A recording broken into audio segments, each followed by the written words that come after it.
Les compres a distància, que són les que es realitzen sense la presència física simultània de la persona empresària i de la persona consumidora, han assolit en pocs anys un nivell d'implantació molt alt. Tot el procés de comunicació i contractació s'efectua mitjançant tècniques a distància, tot organitzat per la persona empresària. Ens referim a botigues virtuals, a internet, al correu postal, televisió, telèfon o correu electrònic. Abans de realitzar la compra de productes o contractar serveis, la persona empresària ens ha de facilitar informació clara i comprensible sobre determinats aspectes, com ara les característiques principals del producte o servei, les seves dades d'identificació, el preu total, si hi ha despeses addicionals, opcions per fer el pagament, garantia, com es farà el lliurament, política de canvis i devolucions. Davant del dubte, preguntem. Cal ser prudent i no precipitar-se a l'hora de comprar o contractar. No facilitem dades personals, dades bancàries o factures anteriors si no s'està ben segur ni tampoc acceptar o signar res que no s'entengui. És convenient comparar preus i desconfiar si es detecten grans diferències.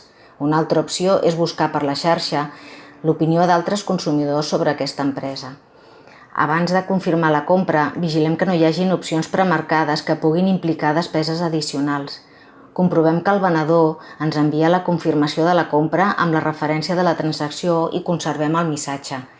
Tinguem en compte que tots els productes o serveis que es compren fora de la Unió Europea estan subjectes al pagament d'IVA i altres drets de duanes. Per tant, abans de fer una compra en un país no comunitari, verifiquem si els impostos estan inclosos en el preu final, ja que aquests recàrrecs els pot cobrar directament el venedor o posteriorment la companyia que fa l'entrega dels productes. A més, si comprem en establiments amb seu fora de la Unió Europea i tenim cap problema, la situació podria ser més complexa i difícil de resoldre.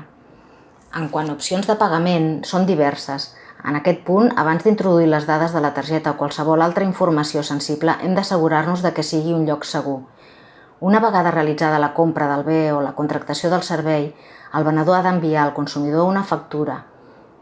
Sempre que no s'indiqui un altre termini, el lliurament del producte o servei s'ha de fer dins dels 30 dies naturals següents a la realització de la compra, excepte que a l'oferta s'indiqui un altre termini. Si l'empresari no compleix el plaç d'entrega, el consumidor pot resoldre el contracte i reclamar les quantitats abonades.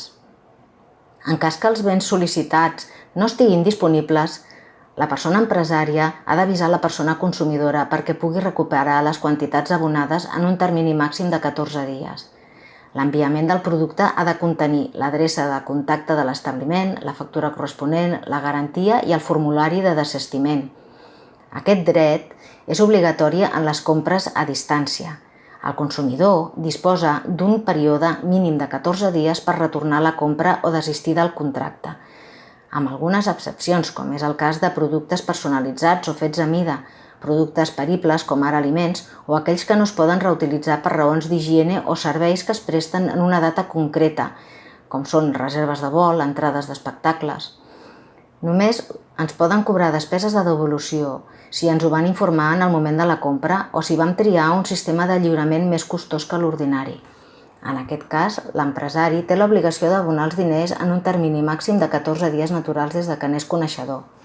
Si ens han concedit un crèdit per finançar la compra o la contractació i exercim el dret de desistiment, és a dir, anul·lació del contracte, això implica també la resolució del crèdit sense cap mena de penalització. Finalment, en cas de disconformitat, reclamem a l'empresa per un mitjà que en deixi constància, formulari web, telèfon amb número d'incidència, etc. I si en el termini de 30 dies no hem rebut la resposta o bé la resposta no és satisfactòria, ens oferim perquè ens contacteu i us podem ajudar.